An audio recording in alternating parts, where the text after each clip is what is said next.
of the criminal record vetting. Everything covered in green is where no illicit activity was recorded, and that is a total of 3,174 people.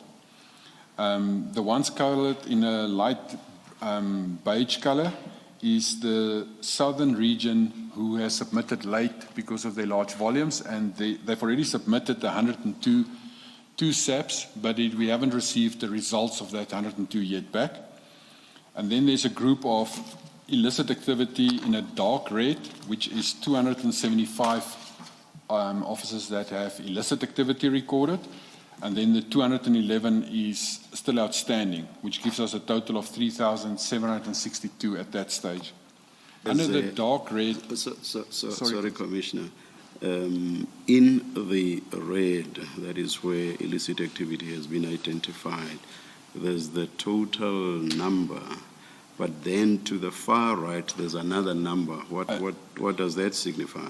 So that's a lighter red, and it states awaiting trial. So when the illicit activity sometimes come back, it means that an officer has, for instance, been arrested and he's already been charged and he already pleaded and his criminal case is running. So we don't yet have a result of that person. So we just indicate it as awaiting trial because of the process is still ongoing. From the top, it was assault was 58, theft cases was 41, driving under the influence is 33, reckless and negligent driving 28, murder awaiting trial was 15, fraud awaiting trial was 14, robbery awaiting trial was 8. May I interrupt you there? Okay, we don't have to go through all of them. Just based on what you've just read, murder awaiting trial 15, fraud awaiting trial 14, robbery awaiting trial 8, fraud 7.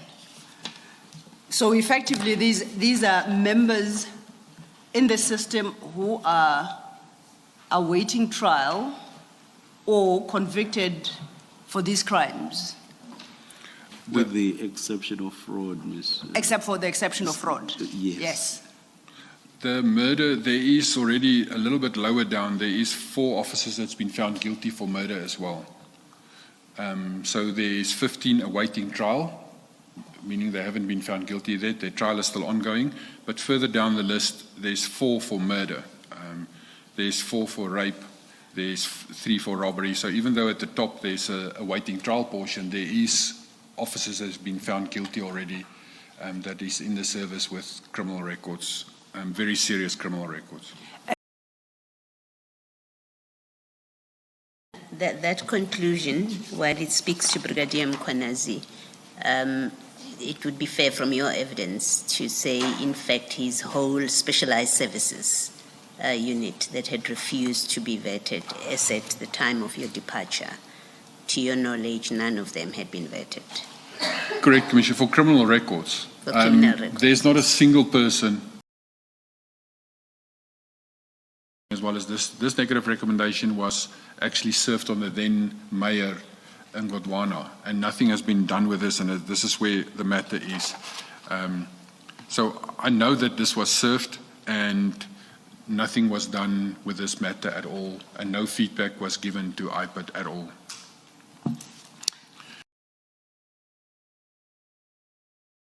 Go into a deeper analysis of the situation, and by trying to get information about how this entire process had come about. I mean, it was an unusual situation.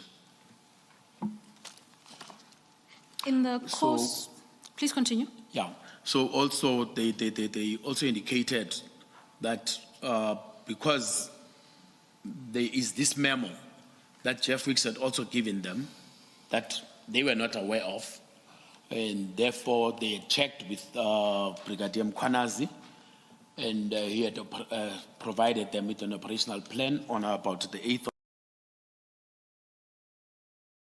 15 when this incident took place.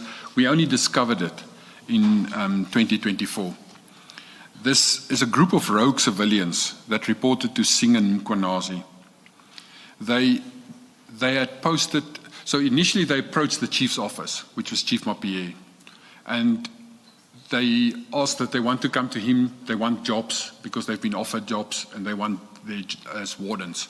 And then the chief wasn't in the office and he referred them telephonically to say, go to my staff officer, Colonel Du Plessis, and deal with them. Colonel Du Plessis then said to them, well, I can listen to your story, but bring me evidence. Otherwise, it's just stories that you're telling me. And they went away and they came back at a later stage presenting evidence to Colonel Du Plessis. I've attached that evidence as well.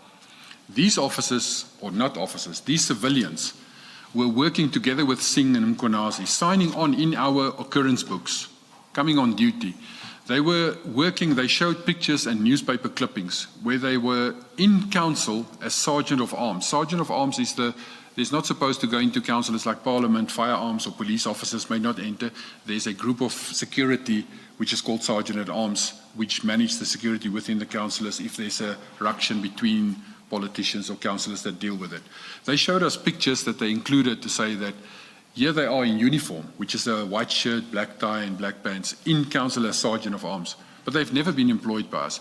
They showed us their newspaper clippings where they are on the pictures together with our officers. They are actually part of arresting people. They use words like intelligence gathering, which is illegal. We don't have the power to do intelligence gathering. They even showed us, never mind these photos of the OBs and everything, they even showed operational plans where they are included into operational plans of working with us and that.